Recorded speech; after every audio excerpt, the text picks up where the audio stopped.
स्वागत है आप सभी का। और हम लोग तैयारी कर रहे हैं पीजीटी फिज़िक्स के लिए। और मैं कहूँ तो किसी भी फिज़िक्स के एग्ज़ाम के लिए हम लोगों के पास जो एक कलेक्शन है और हम लोग जो ये सीरीज़ चला रहे हैं पिछली वर्ष आए हुए बेहतरीन क्वेश्चनों की श्रृंखला। एक 2009 का हम लोग सेट कंप्लीट कर चुके हैं। अब 2010 का पेपर लेके मैं आपके साथ फिर से एक बार स्टार्ट करते हैं बिना किसी विलम्ब के। तो समीकरण y.a = x * b, ठीक है, डॉट ना कहें, इंटू कह लें, में यंग प्रत्यास्थ गुणांक, ए अनुप्रस्थ परिच्छेद का क्षेत्रफल व बी एक विमाहीन राशि है, एक्स का विमीय समीकरण क्या होगा। तो पहले इस प्रश्न के लिए आप सबसे पहले एक्स का मान निकालेंगे। तो ये दिया गया है, यहाँ से पहले एक्स की वैल्यू को पता कीजिए। तो यहाँ से निकलेगा एक्स इक्वल्स टू आपके पास मिलेगा y/a/b, ठीक है। जैसे बी के ऑलरेडी पहले ही कह चुका ये डायमेंशन लेस है। तो अब बात बनती है यहाँ पर यंग मॉडुलस के लिए। यंग मॉडुलस आपका प्रतिबल अपॉन विकृति, ठीक है ना। तो यहाँ से अगर देखा जाए तो आपका स्ट्रेस प्रतिबल जो होगा वो यहाँ से निकल आएगा, इसका क्या होगा F/एरिया। और विकृति तो वैसे ही डायमेंशन लेस होती है, विमाहीन राशि है। और यहाँ पर एरिया ऑलरेडी एरिया यहाँ पर है, तो एरिया से एरिया कैंसिल होगा तो केवल फोर्स बचेगा। और फोर्स का जो डायमेंशन होता है वो होता है MLT-2। तो यहाँ पर जो सही आंसर है वो आपका है आंसर नंबर 4। नेक्स्ट क्वेश्चन पे आते हैं। क्वेश्चन नंबर 2 आपके सामने है कि दिए गए परपथ में संतुलन बिंदु यानी सी ± सेंटीमीटर के अंदर है कर पाने के लिए ई का जो विभवांतर का मान कितना होना चाहिए। तो यहाँ पर ई की रेंज आएगी आपके पास में, जैसे गिवन है AB = 100 सेंटीमीटर दे रखा है, वहीं पर BC का जो मान है वो 35 सेंटीमीटर है। तो 100 में से 35 आप माइनस करेंगे तो 65 आपके पास आएगा। 65 में अगर आप 5 प्लस करते हैं तो 70, और इसके बीच में आपकी रेंज पता करनी है। तो यहाँ पे सबसे पहले पोटेंशियल ग्रेडियंट, ठीक है ना, इसको बोलते हैं विभव प्रवणता। तो विभव प्रवणता का मान यहाँ पर हम पता करेंगे। तो जिन्होंने पोटेंशियल ग्रेडियंट वाला पोटेंशियोमीटर वाला जो एक्सपेरिमेंट अगर कर रखा हो कभी, ठीक है, तो उनको लिए बड़ा अच्छा रहेगा इसको समझना। तो यहाँ पर सबसे पहले हम पोटेंशियल ग्रेडियंट, जिसको हम के से दिखाते हैं, के का मान पता करेंगे। और के की जो वैल्यू है वो निकलेगी टोटल जो विद्युत भाग वाल ई लगा हुआ अपॉन ए बी की जो लंबाई है यानी 100, ठीक है। तो 100 से जब आप भाग लगाएंगे तो आपके पास मिलेगा आपके 0.02 वोल्ट पर सेंटीमीटर। तो ये आपके पास में आ गया विभव प्रवणता, इसको हम कहते हैं पोटेंशियल ग्रेडियंट। अब अगर हम मान लेते हैं कि अगर E1 जो है वो वोल्टेज है और कहाँ पर बैलेंस होता है, C1 के करस्पॉन्डिंग होता है, ठीक है। और C1 की वैल्यू को हम ये मान के चलेंगे कि 65, जैसे उसने कहा कि प्लस माइनस हो सकता है, तो प्लस लेके चलते हैं तो अधिकतम रेंज का पता चल जाएगा। 70 के लिए इसकी वैल्यू निकालेंगे। तो यहाँ पर E1 की वैल्यू अगर निकालें तो ये आपके पास मिलेगी K × L1 से, क्लियर है। तो यहाँ पर K की वैल्यू तो आपने निकाली ली, जो किसके बराबर है, 0.02 के बराबर है। और L1 की जो वैल्यू है वो 70 के इक्वल रख दीजिए। तो यहाँ पर आपको जो मान मिलेगा वो मान मिलेगा 1.4 वोल्ट। ओके, ये आपका E1 की वैल्यू आ गई। अब इसी तरह से E2 का मान कैलकुलेट करने के लिए यहाँ पर अगेन आप E2 का मान लिखेंगे। और E2 this is equals to किसके होगा, अगेन K × L2 के बराबर होगा। तो यहाँ पर अगेन K की जो वैल्यू है वो आपको प्लेस करनी पड़ेगी। 0.02 मल्टीप्लाई करेंगे L2 के साथ में, तो L2 का मान 65 लेके चलते हैं। तो 65 2 × 130 होता है, तो 130 का मतलब 1.3 वोल्ट। तो यहाँ पर जो वैल्यू वेरी कर रही है वो 1.3 वोल्ट से लेके 1.4 वोल्ट तक वेरी कर रही है। तो यहाँ पर जो सही आंसर है वो आपका सेकंड वाला 1.3 से लेके 4.0 तक ही मान वेरी करेगा। अगले क्वेश्चन पर आते हैं। नेक्स्ट क्वेश्चन है रेडवर्ग स्थिरांक का मान किसके बराबर होता है। तो उसमें जो मान आपके सामने लिखे हुए हैं तो ये फॉर्मूला आपको याद होना चाहिए, ठीक है। तो पहला ऑप्शन आपका me²/8 πε² CHQ। यहाँ पर सबके मीनिंग सेम है और पावर्स में लगभग सभी के में अंतर है। तो यहाँ पर जो सही पावर है वो me⁴, ठीक है ना, ये वैल्यू आनी चाहिए। और 8 है ε0² CH⁴। तो यहाँ पर ये जो आपका रेडवर्ग कांस्टेंट है, इस आर का मान भी आपको बता दें, इसका मान होता है 1.097 1.097 × 10⁻7, और ये होता है प्रति मीटर क्यूब, तो 1/मीटर, ठीक है। तो ये जिसकी वैल्यू है, और इस मान को आप अच्छे से याद कर लीजिए, सेकंड वाला me⁴। बाकी सभी के ऑब्वियसली मान है। m आपका द्रव्यमान है, इलेक्ट्रॉनिक चार्ज है, ε0 वैद्युशीलता, और c प्रकाश की चाल है, और h आपका Planck constant. Okay, next question है कि विराम अवस्था से एक इलेक्ट्रॉन का आवेश E और मात्रक m है, ठीक है। इसे m वोल्ट के विभवांतर से 0 में त्वरित किया जाता है। इलेक्ट्रॉन की अंतिम गतिज ऊर्जा कितनी होगी। तो an electron with the charge E and mass m is accelerated, त्वरित किया गया है तो एक्सेलरेटेड है, from the rest through a potential difference equal to 3 volt in vacuum. Then the final kinetic energy of the electron will be, तो यहाँ पर इसकी फाइनल काइनेटिक एनर्जी कितनी होगी, तो काइनेटिक एनर्जी की अगर बात करें तो काइनेटिक एनर्जी के बराबर 1/2 हाफ mv² के बराबर होती है, ठीक है। और ऐसे अगर इलेक्ट्रॉन वोल्ट के टर्म्स में अगर देखा जाए तो इलेक्ट्रॉन वोल्ट्स के टर्म में इसको दिखाते हैं QV से, और Q के लिए यहाँ पर्टिकुलर बात हो चुकी है क्योंकि इलेक्ट्रॉन के बारे में तो EV आ जाएगा। अब V का मान ध्यान रखिए कि किसके बराबर रखना है, 3 के बराबर रखना है। तो यहाँ पर आप क्या कर देंगे, E की जगह V की जगह पर 3 और 3E इतना जूल, ठीक है ना, इतना जूल एनर्जी होगी। तो यहाँ पर जूल में जो आंसर है वो आपका सेकंड वाला करेक्ट है, तो 3E जूल इसका सही आंसर होगा। नेक्स्ट क्वेश्चन पे आते हैं, क्वेश्चन नंबर 5। क्वेश्चन नंबर 5 में आपको ये डायग्राम बना के दिखाया गया। उस डायग्राम में जैसे आप देख पा रहे हैं ये AC परपथ वाले सर्किट से है, ठीक है, प्रत्यावर्ती धारा वाले चैप्टर से है। तो यहाँ पर ये प्रतिरोध लगा हुआ है और ये आपकी लगा है इंडक्शन कॉइल यानी L लगा हुआ है। ओके, तो यहाँ पर ये सर्किट बनना है वो बनना है आपका RL सर्किट, ठीक है, या LR सर्किट भी आप इसको बोल सकते हैं। तो यहाँ पर वो पूछ रहा है कि विद्युत धारा I और इसके वोल्टेज में क्या संबंध होगा। तो संबंध के लिए उन्होंने यहाँ पर आपको दिखा रखा है ओमेगा की वैल्यू 50 है और I V से π/4 के आगे होगा या π/4 से पीछे होगा, ठीक है। I V से आगे π/3 या π/2। तो सबसे पहले कलांतर निकालना पड़ेगा। तो कलांतर के लिए इसमें जो फॉर्मूला चलता है वो चलता है tan phi, ठीक है। तो tan phi this equals to होता है XL/R के बराबर होता है। XL क्या है, XL को बोलते हैं आपका प्रेरकीय प्रतिघात, है ना।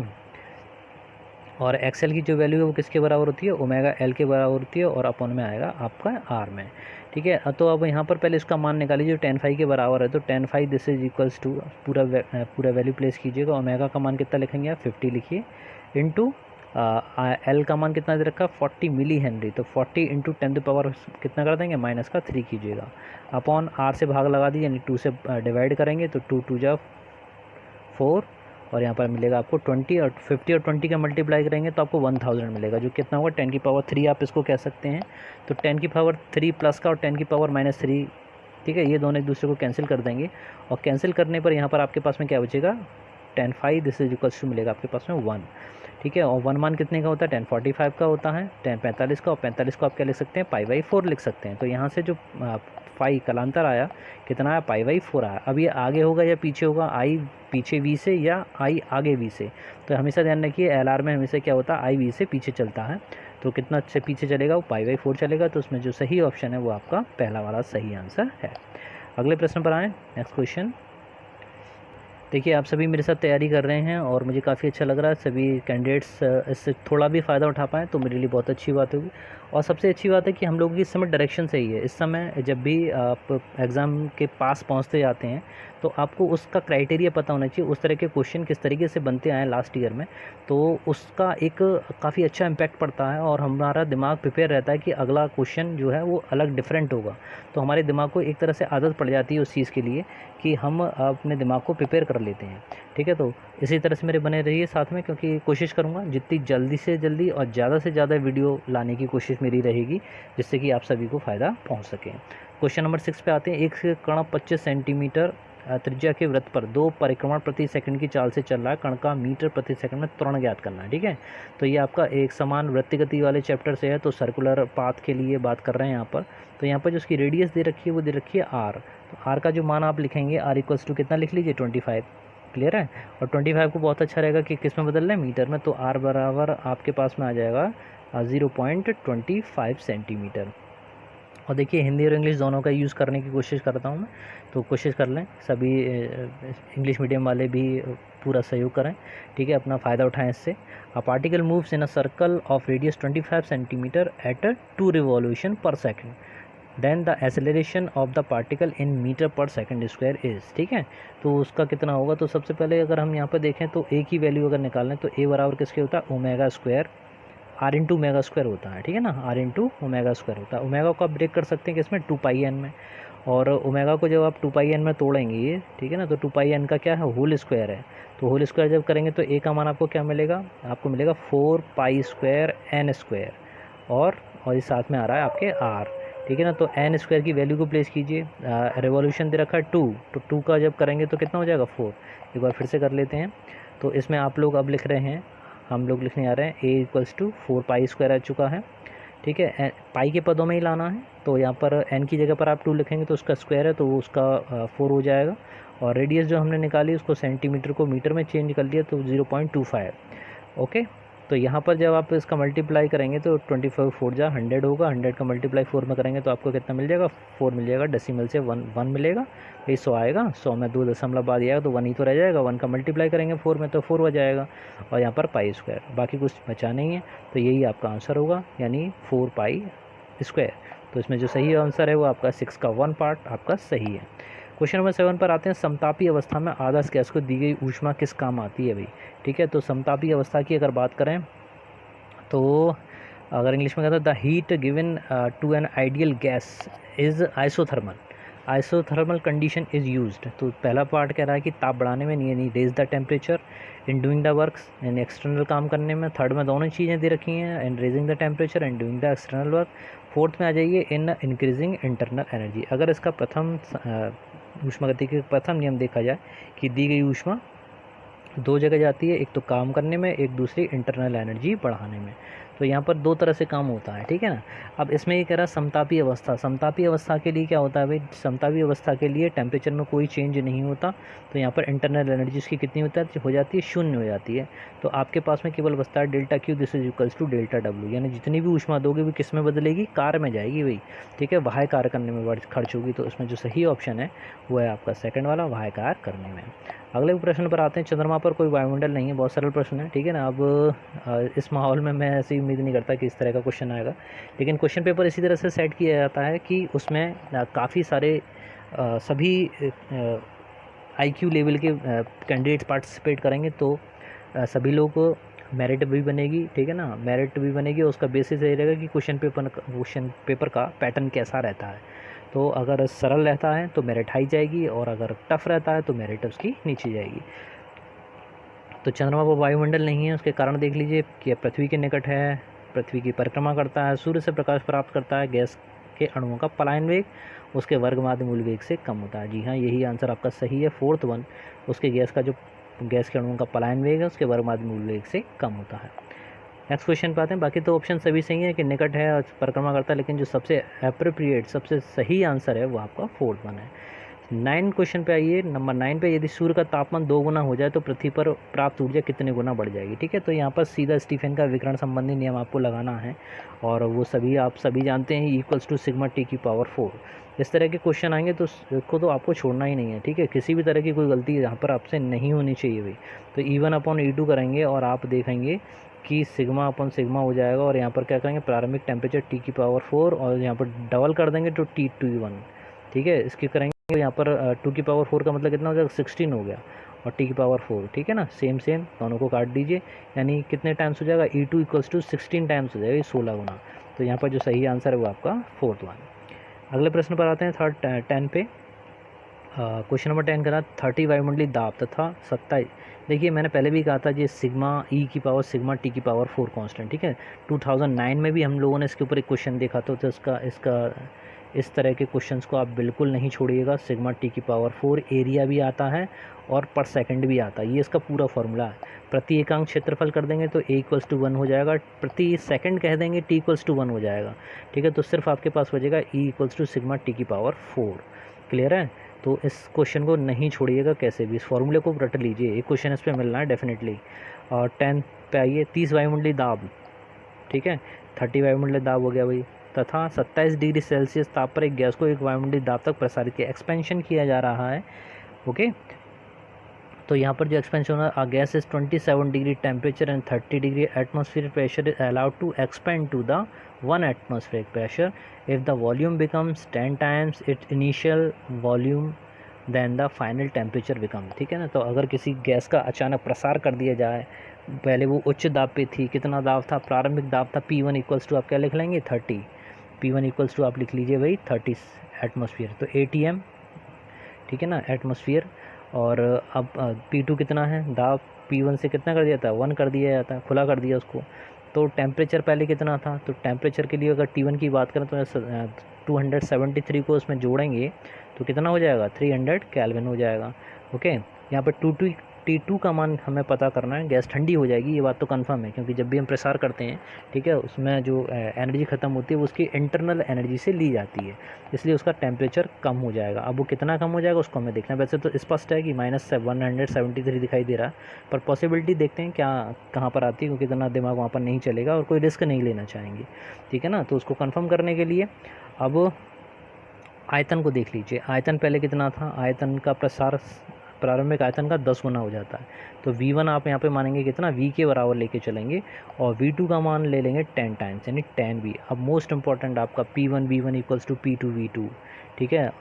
आदर्श गैस समीकरण PV इक्वल टू RT वाला पूरा लगा दीजिए भाई, इसमें तीनों चीज़ें आ रही हैं, P1 V1 अपॉन T1 बराबर P2 V2 अपॉन T2, ठीक है। तो फॉर्मूले में रखते हैं, आइए। तो फॉर्मूले में जब आप प्लेस करेंगे तो मैं यहाँ पे लिख देता हूँ फॉर्मूले को कि P1 V1 upon T1 this is equals to P2 V2 upon T2। भाई कमेंट भी कर दिया करिए जिनको अच्छा लग रहा है, ठीक है, प्लीज़ वो कमेंट कर दिया करें, तो थोड़ा से मनोबल बढ़ती है, ठीक है ना, मनोबल बढ़ेगा मेरा, तो मेरा मनोबल बढ़ना यानी अच्छा प्रयास और करने की कोशिश करेंगे। तो क्या, तो P1 पे वैल्यू प्लेस करें 30, और V1 की जगह पर हम केवल V रखेंगे, T1 की जगह पर रखेंगे 300। इसी तरह से P2 का मान हम लगाएंगे 1 और V2 का मान रखेंगे 10V अपॉन T2 का मान यहाँ से पता करेंगे। कैंसिल कर दीजिए, V से V को कैंसिल कीजिए, एक 0 से एक 0 काटिए, 3 से 1 टाइम कीजिए, इस बचेगा केवल 100, यानी T2 का मान आपके पास में कितना आएगा 100। तो 100 भाई केल्विन मिला है आपको, ठीक है ना। T2 का मान यहाँ से मिला आपको 100 केल्विन। अब यहाँ से अगर आपको डिग्री सेल्सियस में चाहिए तो क्या करें, -273 डिग्री, तो उसमें से माइनस कर दीजिए। तो जब ये माइनस करेंगे तो आपके पास में क्या आएगा, 173 डिग्री सेल्सियस, ठीक है। तो सही आंसर जो है आपका कौन सा है, आंसर नंबर 4 आपका करेक्ट है, it is your right answer. Next question पे आते हैं, 11वां है, दो भिन्न पदार्थों के ऊष्मा चालकता गुणांक दे रखे हैं 5:3। तो थर्मल कंडक्टिविटी कोफिशिएंट आपको दे रखे हैं 5:3 में। If the thermal resistance of the rods is the same thickness of these material is same then the ratio of the length of these rods will be. तो भिन्न भिन्न पदार्थों के ऊष्मा चालकता गुणांकों के मान दे रखे हैं। तो K1 अनुपात K2 करके मैं इसको पहले हिंट में लिख लेता हूँ अपने पास में, K1 ratio K2 this equals to 5/3। Okay, यदि इनकी ऊष्मीय प्रतिरोध दोनों के बराबर हैं, ऊष्मीय प्रतिरोध का सूत्र क्या होता है भाई, ये ध्यान रखिए, R इक्वल टू L/K। पिछले वाले पेपर में भी हम इसके ऊपर एक क्वेश्चन देख चुके थे, ध्यान रखें। तो ये वाला चैप्टर भी आपका मोस्ट इंपॉर्टेंट, ठीक है, चैप्टर नहीं, ये वाला फॉर्मूला भी आपके लिए most important. For the same thickness R proportional, अगर बात कर रहा है वो केवल लेंथ के बारे में और के बारे में। तो जैसे यहाँ पे देख रहे हैं कि एरिया दोनों के लिए सेम है, एरिया से कोई मतलब नहीं है, ठीक है। तो एरिया को अगर आप छोड़ दें यहाँ से, तो आपको K1 और K2 का रेशो बना लो, ठीक है। यहाँ से K का मान किसके बराबर हो जाएगा, K बराबर आपके पास में हो जाएगा L/R। ओके, तो यहाँ से K1/K2 अगर निकालें तो K1/K2 this is equals to किसके होगा, K1/K2 बराबर हो जाएगा L1 ऊपर है भाई, ठीक है, R1 नीचे है, K2 के लिए L2 नीचे आएगा, R2 पहुंचेगा ऊपर। ये बात सबको क्लियर हो जानी चाहिए, इसमें कोई डाउट नहीं होना चाहिए, ठीक है ना। अब देखिए यहाँ पर उसने कहा रेजिस्टेंस दोनों की इक्वल है, तो यहाँ पर R1 को R2 से काट दीजिए बिना सोचे समझे। यहाँ पर आपके पास में क्या बचेगा, L1/L2। अब L1/L2 जो आपके पास में बचा, ठीक है, ये आपका क्या है, लेंथ दे रखी है, तो उसमें क्या रेशो था, यहाँ पर लंबाइयों का क्या अनुपात होगा, K1/K2 का रेशो कितना, 5:3 है। इनकी छड़ों का अनुपात कितना हो जाएगा, तो यहाँ पर सीधा सीधा मतलब है कि L1/L2 बराबर किसके है, K1/K2 के, और K1 K2 का रेशो कितना था, वो था आपका 5/3, यानी आंसर आपका सेकंड वाला करेक्ट है। नेक्स्ट क्वेश्चन पे आते हैं। देखिए क्वेश्चन में क्वेश्चन पेपर सेटर आपसे क्या पूछ ले, कोई भी सवाल आपका सरल नहीं है, कोई भी कठिन नहीं है, ठीक है। जो आपके समझ में आ जाए वो सरल है और जो ना आए वो आपका कठिन है।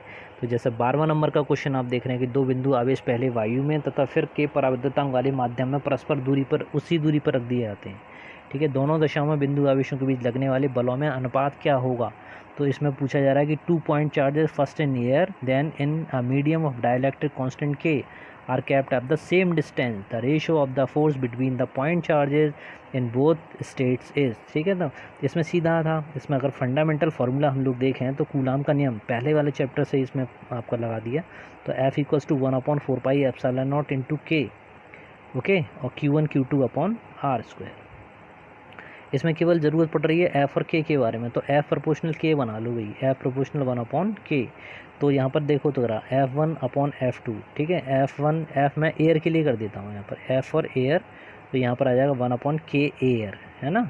और यहाँ पर एम फॉर मीडियम, और के जो उसका आ रहा है, उसका के पहुँचेगा कहाँ पर, ऊपर, KM, ओके। अब जहाँ पर एयर है तो वायु के लिए के का मान कितना हो जाता है, 1 हो जाता है। तो यहाँ पर क्या आ जाएगा आपका के ए के प्लेस पर आप लिख दीजिए 1।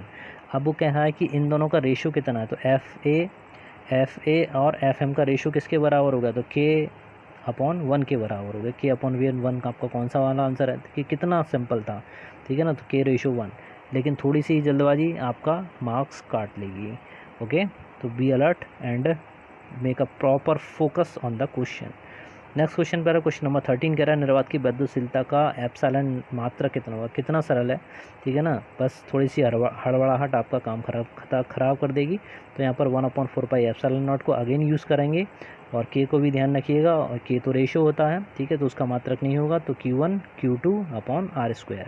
यहाँ से एप्सिलॉन नॉट और एफ़ को रिप्लेस कर दीजिए, एप्सिलॉन की जगह पहुँचा दीजिए एफ़ को, और एफ़ को ले आइए एप्सिलॉन की जगह पर। तो Q² ऊपर आ रहा है, तो आपका क्या पहुँचेगा ऊपर, कूलम स्क्वायर अपॉन एफ़ नीचे आया, तो ए नीचे आएगा न्यूटन इनटू मीटर का स्क्वायर। यानी अगर न्यूटन को ऊपर ले जाएंगे तो न्यूटन की पावर कितनी आएगी, -1 आएगी, ठीक है ना। तो इसमें ऑप्शन देखिए कौन सा कह रहे हैं, तो न्यूटन, और इसमें विद्युतशीलता का मात्रा इसमें थोड़ा सा स्पष्ट नहीं हो पा रहा है, ठीक है ना, इसमें क्लियर नहीं है। तो फोर्थ वाला जो है इसमें वो आपका सही है, और इसके ऊपर -1 लगा, थोड़ा मिसप्रिंट हो रहा है इसमें, ठीक है। तो न्यूटन -1 इसके पास में है, और यहाँ पर इसी तरह से मीटर